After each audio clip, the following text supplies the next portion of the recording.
There was no such thing as mental health. If anybody had a mental health issue, the first thing was the stigma. The person was Obanje. That was a phenomenon. So like she said, they sought spiritual help. There were some that would be taken to some churches where they would be flogged so that those demons would get out of the person. Battle psychosis, for example, they gave birth and then something starts happening. Many of them were banished or kept locked up. So if they were not taken to Babalawos, they were taken to spiritual houses, or they were locked away. Some were returned to their parents' houses as having a bad omen or having the spirit of witchcraft. These were some of the things that complicated mental health issues for women in the early 70s, late 60s, early 70s, and even down to the 80s. So we've had two generations, and they mentioned that mental health did not exist during their time at all. There were some issues, but they were not seen as a mental health concern. Mental health for the millennial was a period when it started opening up to us. But before then, we were familiar with labeling of those with mental health issues. We hear the slang, Yaba left.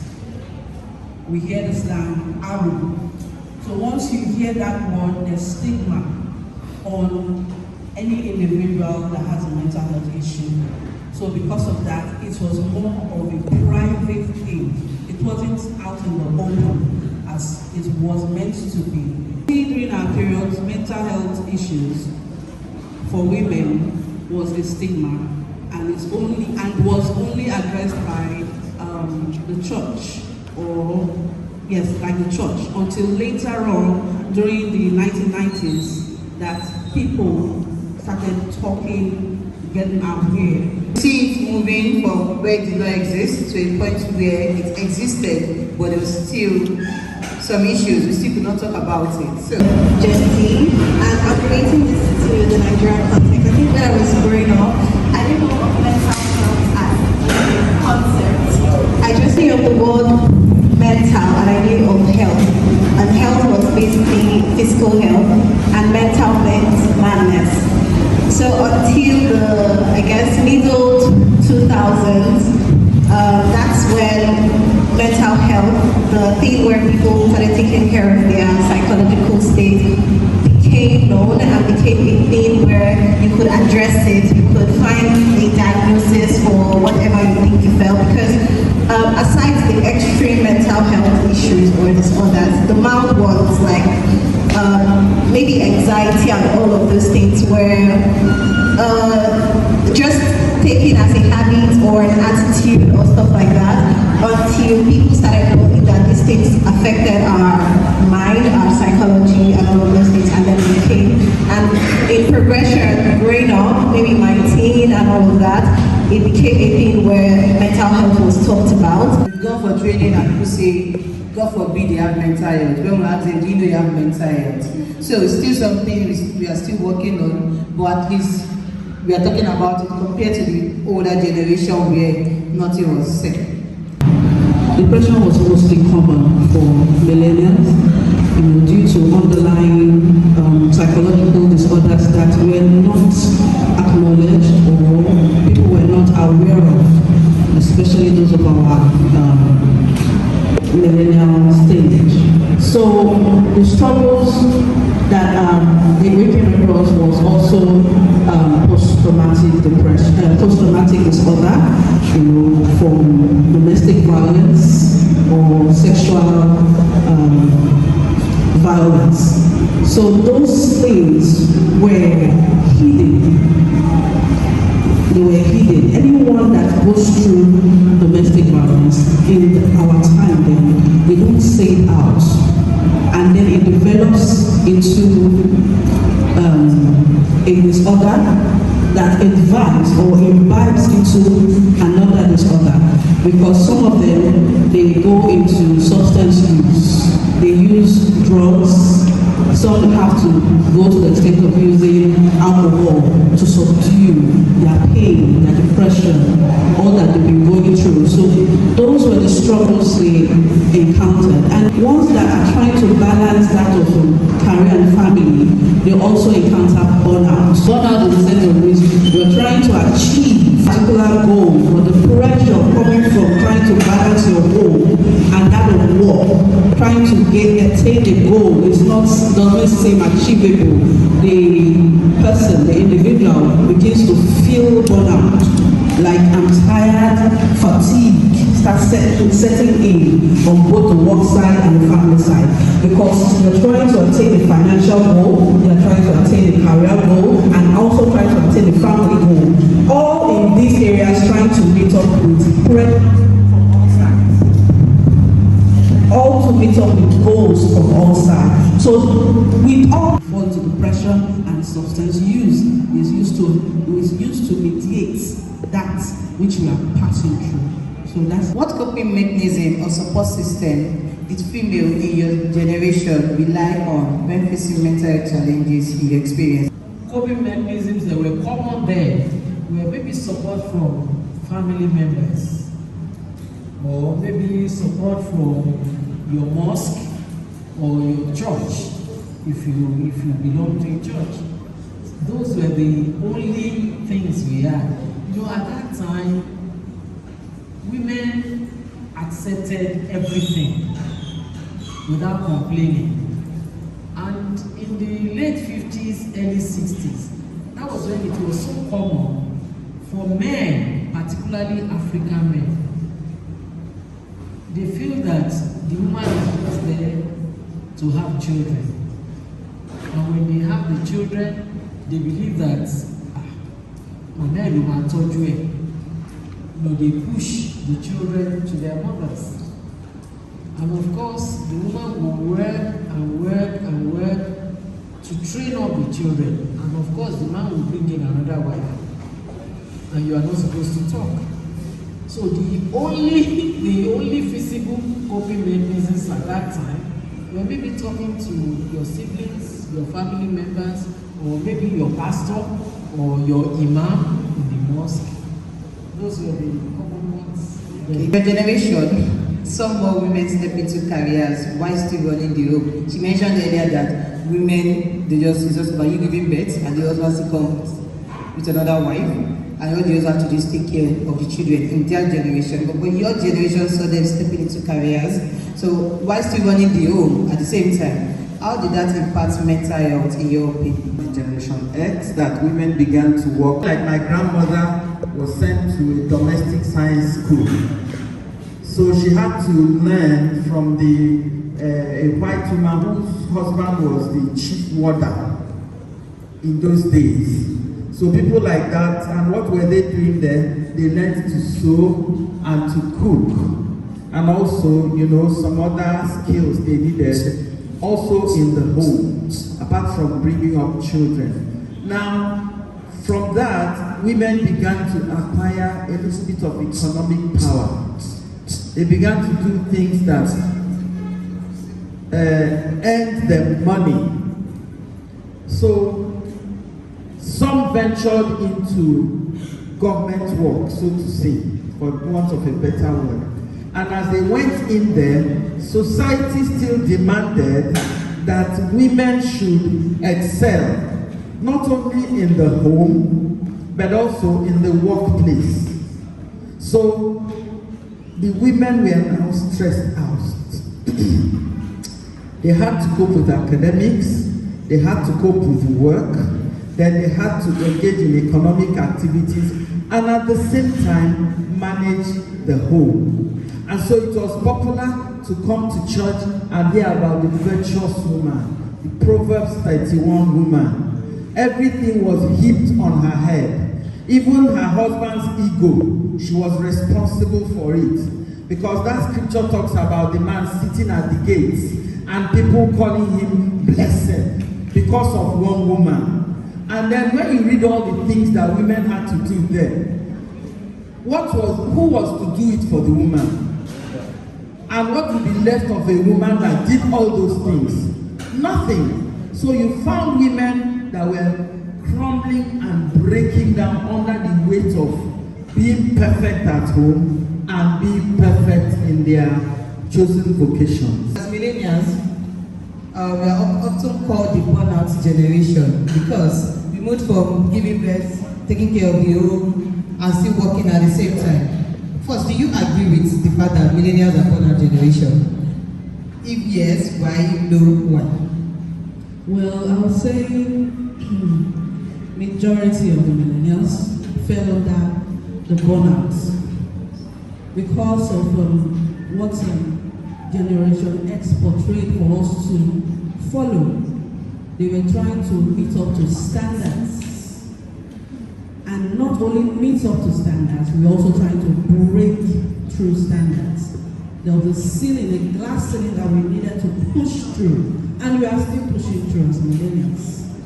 So that burnout comes in because one, at the place of work, we have to try twice as hard as our male counterparts before we are appreciated, before we are lifted, before we are allowed opportunities to lead in the boardroom, in field projects, before you can find a woman, a millennial, being acknowledged or allowed to lead in a particular office.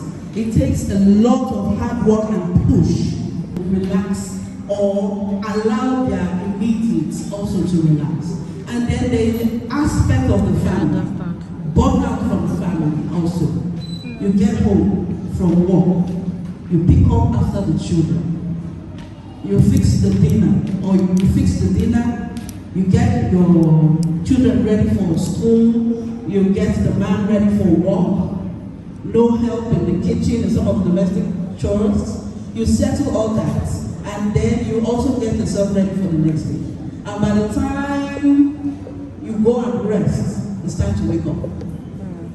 And for those staying in Lagos, you don't have to drive through the traffic if you don't have a driver, if you don't have a car. You have to go through that traffic, the hassle, the hustle of the state, of the environment, of the system, upon the woman breaks her down. And then she experiences burnout, easily fatigued, falling sick, and then not having time to attend to real pertinent issues, just as herself.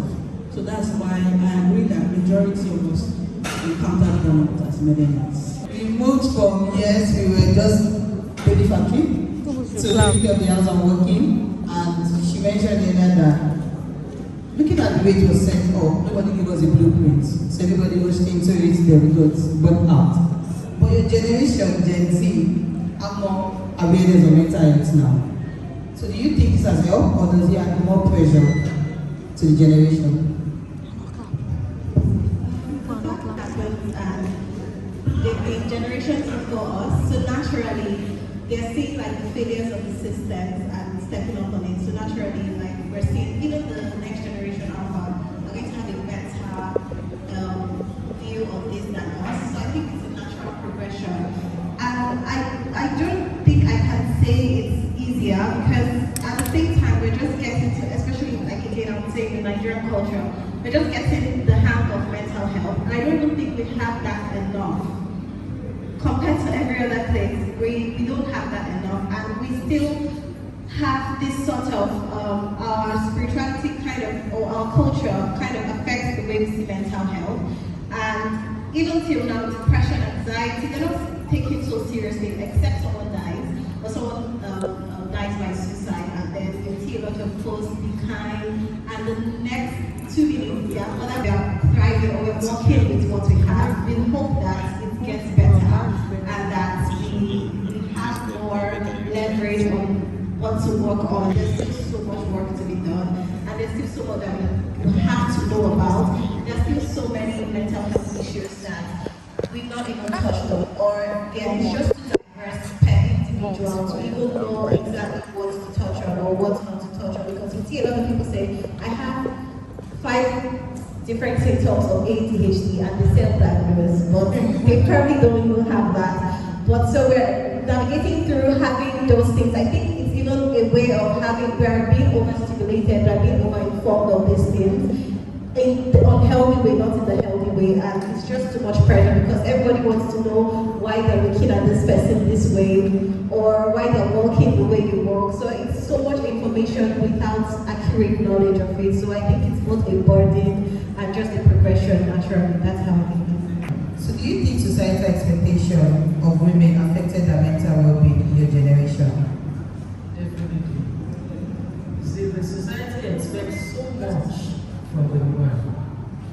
You know, in the early 60s, late 50s, early 60s, the society expected the woman to be the all-in-all, both for the husband and the children.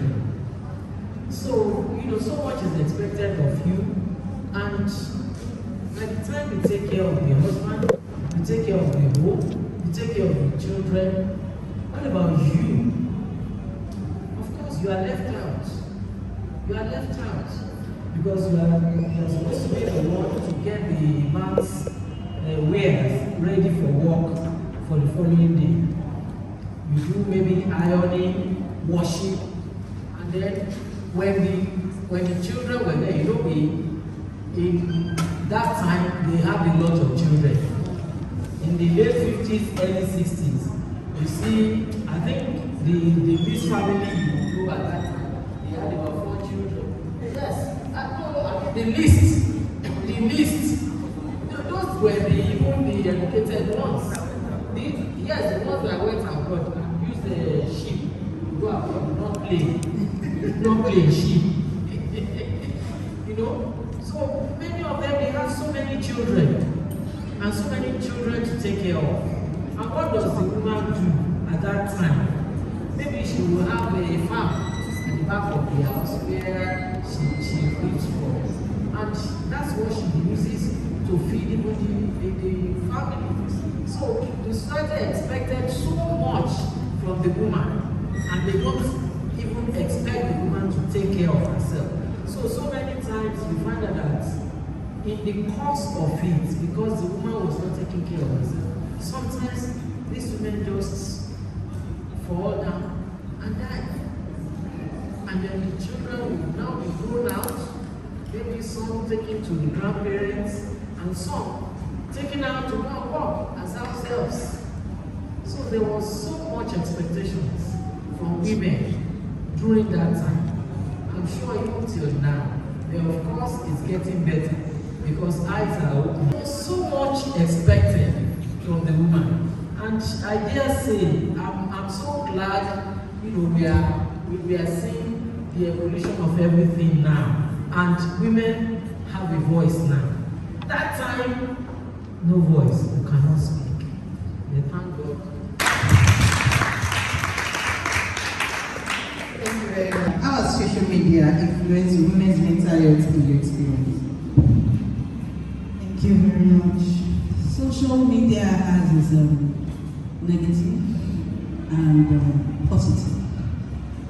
Well, in the negative area, social media has been a very strong impact on women, in which we now have the availability of information, whether fake or real, especially that which we follow on Instagram. Most of all these things that you see on this Instagram, if not all, are curated, they are edited. So wanting to live up to a standard of a curated lifestyle that will be posted on social media makes a woman want to try to live up to that standard, which in fact is not real, because they won't let you know how they got there. So you just use your own know-how and eventually fall short. Then there's the area of body image for women. You have to pause over hormonal challenges. That's why she's getting big. Seeing someone that if you exercise for a particular period, then you look like this. Then she goes to exercise. After 1 week, she goes back up. or someone that doesn't know that she has a disorder, that binge eats, she cannot do without it. How do you personally manage its impact on your mental health? Because it feels like your generation has more access to social media and all the information are just out there. We even use ChatGPT for therapy now. People are very. So how do you now manage its impact on your mental health? Also a victim of doom scrolling, just from one social media to the other, and you're back and you leave it, and as you're leaving it, your hand is clicking on it again, and it's terrible.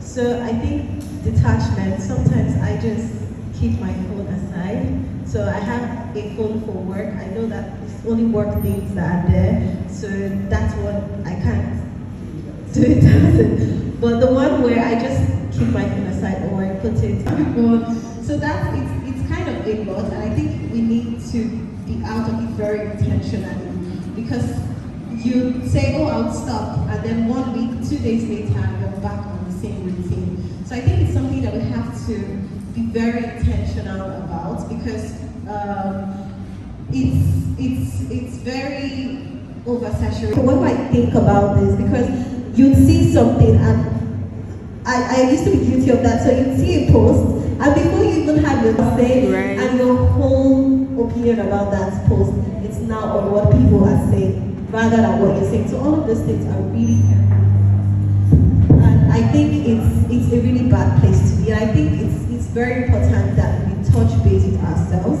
and we just try to like leave that world of social media for a bit. You can maybe take a hibernation of social media, just take something out of social media. You can delete or deactivate your account for a bit. I know you want to be informed, but all the information you've gathered on the